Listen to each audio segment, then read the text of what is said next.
Assalamualaikum warahmatullahi wabarakatuh. Salam sejahtera untuk kita sekalian. Semoga Bapak Ibu sekalian, sahabat-sahabat sekalian dalam keadaan sehat walafiat. Amin. Ketemu lagi dengan saya, Pak Dian, di channel YouTube Belajar Bersama Dian Meldi. Nah, pada video kali ini saya akan menampilkan soal-soal P3K tahun 2021 dan pembahasannya. Khusus kali ini saya akan membahas tes kemampuan manajerial.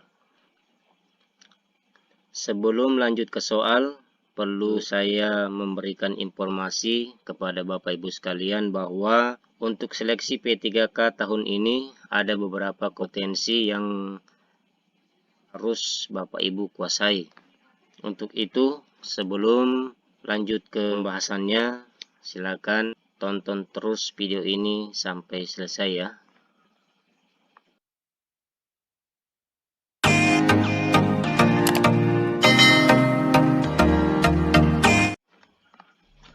Nah, pada seleksi P3K tahun ini ada beberapa kompetensi yang diujikan kepada Bapak Ibu sekalian. Yang pertama yaitu kompetensi teknis, adalah pengetahuan, keterampilan, dan sikap atau perilaku yang dapat diamati, diukur, dikembangkan yang spesifik dengan bidang teknis jabatan. Nah, pada kompetensi teknis ini nantinya akan menampilkan soal-soal yang mengukur pengetahuan Bapak Ibu sekalian, keterampilan Bapak Ibu sekalian, dan sikap atau perilaku Bapak Ibu sekalian dalam jabatan Bapak Ibu sekalian nantinya. Nah, bidang teknis ini nantinya akan mengacu kepada mata pelajaran Bapak Ibu sekalian yang Bapak Ibu ampuh apa, maka soal-soalnya itu berkaitan dengan itu. Kemudian di dalamnya juga nanti ada soal-soal pedagogik. Kemudian tes yang kedua yaitu tes bakat skolastik, adalah tes yang mengukur kemampuan potensial umum yang dirancang untuk memprediksi kemampuan seseorang jika diberikan kesempatan untuk melanjutkan belajar ke jenjang yang lebih tinggi atau pada situasi yang baru. Nah, pada tes bakat skolastik ini nantinya akan menampilkan soal-soal yang berhubungan dengan menanyakan pendapat, menanyakan cara-cara, menanyakan pikiran Bapak Ibu sekalian dalam hal dihadapkan dengan situasi yang baru, dihadapkan dengan hal-hal yang baru, maka bagaimana Bapak Ibu bisa memecahkan masalah tersebut, bagaimana Bapak Ibu bisa mengambil keputusan nantinya.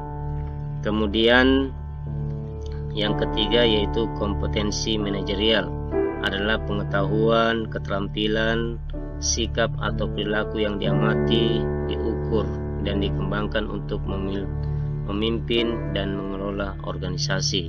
Nah, pada kompetensi manajerial ini akan menampilkan soal-soal yang berhubungan dengan bagaimana pengetahuannya Bapak Ibu, bagaimana keterampilan, bagaimana sikap dalam memimpin suatu organisasi, dalam mengambil keputusan, bagaimana bersikap, bagaimana melaksanakan suatu kegiatan bersama-sama dengan bawahan dan teman sejawat Bapak Ibu sekalian. Kemudian yang keempat yaitu kompetensi sosiokultural, adalah pengetahuan, keterampilan, sikap atau perilaku yang dapat diamati, diukur, dan dikembangkan terkait pengalaman berinteraksi dengan masyarakat majemuk. Nah, pada kompetensi sosiokultural ini nanti akan menampilkan soal-soal yang berhubungan dengan bagaimana cara-cara Bapak Ibu sekalian berinteraksi, bagaimana kelakuan Bapak Ibu, bagaimana perilaku Bapak Ibu, bagaimana pendapat Bapak Ibu ketika nanti berinteraksi dengan orang yang baru, berinteraksi dengan bawahan Bapak Ibu dan sekalian. Kemudian soal yang kelima, yaitu pertanyaan wawancara, adalah tanya jawab antara dua pihak, yaitu pewawancara dan narasumber, untuk mengelola suatu data tentang suatu hal.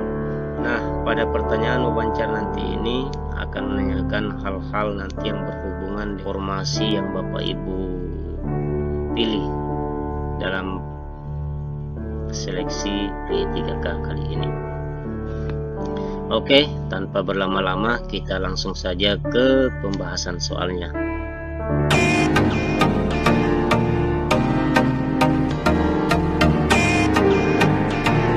Sekarang kita masuk pertanyaan pertama. Bagaimana Anda membagi tugas kepada rekan dan bawahan Anda? Yang pertama, saya membaginya sesuai dengan kepribadian dan sifat. B. Saya membaginya sesuai dengan minat dan keinginan. C. Saya membaginya sesuai dengan minat dan keterampilan. D. Saya membaginya sesuai dengan minat dan kemampuan. Kemudian yang E, saya membaginya sesuai dengan bakat. Nah, pertanyaan nomor 1 ini jawabannya adalah C. Saya membaginya sesuai dengan minat dan keterampilan. Kenapa jawabannya C? Di sini kita lihat tugas. Nah, tugas ini harus sesuai dengan minatnya, harus sesuai dengan keterampilan. Minat di sini berhubungan dengan basicnya apa, maka itu disesuaikan dengan minatnya. Kalau minatnya matematika, maka disesuaikan dengan matematika. Nah, pembagian tugas ini saya contohkan misalnya pembagian tugas mengajar. Nah, tidak mungkin seorang guru bahasa Indonesia itu ditugaskan sebagai guru matematika sementara dia tidak mempunyai minat dan keterampilan di bidang itu. Sehingga pada saat pembagian tugas maka harus membaginya sesuai dengan minat dan keterampilan. Kemudian soal yang kedua, seberapa seringkah Anda berusaha dengan aktif untuk mencegah gangguan tamu, rapat, telepon yang biasanya selalu mengacaukan hari kerja Anda? A. Saya tidak merasa terganggu dengan itu. B. Saya selalu menyortir seberapa penting hal tersebut terlebih dahulu. C. Saya selalu menolak dan menjauhi hal tersebut agar pekerjaan saya selesai dengan baik. D. Tergantung situasi, apakah dipenuhi atau tidak. Kemudian yang E. Saya merasa terganggu dengan hal itu. Nah, untuk soal nomor 2 ini jawabannya adalah B. Saya selalu menyortir seberapa penting hal tersebut terlebih dahulu. Kenapa jawabannya B? Karena pada saat kita bekerja, pada saat kita melakukan aktivitas, tidak semuanya harus kita tolak. Maka sebelum kita menolak atau mencegah gangguan tersebut, kita harus melihat dulu siapa yang datang, kita mau rapat apa, siapa yang menelpon. Kita wajib sortir. Kalau yang menelpon dirasa penting, maka silakan diangkat. Kalau rapatnya penting, maka silakan diikuti. Kalau rapat tamunya penting, maka harus ditemui. Nah, makanya yang B ini adalah jawaban yang tepat. Kemudian soal nomor 3. Apakah Anda sebagai seorang pemimpin mendelegasikan tugas kepada staf Anda? A. Saya mendelegasikan semua tugas kepada semua staf dan saya sebagai pengontrol dan pengawas. B. Saya mendelegasikan sebagian tugas kepada staf dan sebagian kepada saya. C. Saya mendelegasikan tugas biasa kepada staf dan tugas penting untuk saya. D. Saya mendelegasikan sebagian kecil tugas kepada staf. Yang E. Saya kadang mencatatnya, kadang tidak. Nah, untuk soal nomor 3 ini jawabannya adalah A. saya mendelegasikan semua tugas kepada semua staf dan saya sebagai pengontrol dan pengawas. Nah, perlu Bapak Ibu ketahui, seorang pemimpin itu adalah seorang yang memberikan atau mempunyai kemampuan untuk mengontrol, mengawas, dan memandu bawahannya, sehingga ketika menjadi seorang pemimpin, maka setiap ada tugas, maka yang mengerjakan adalah bawahannya. Pemimpin tinggal mengontrol apakah sudah benar, mengawasi bagaimana pekerjaannya. Nah, untuk itu jawaban yang tepat itu yang A.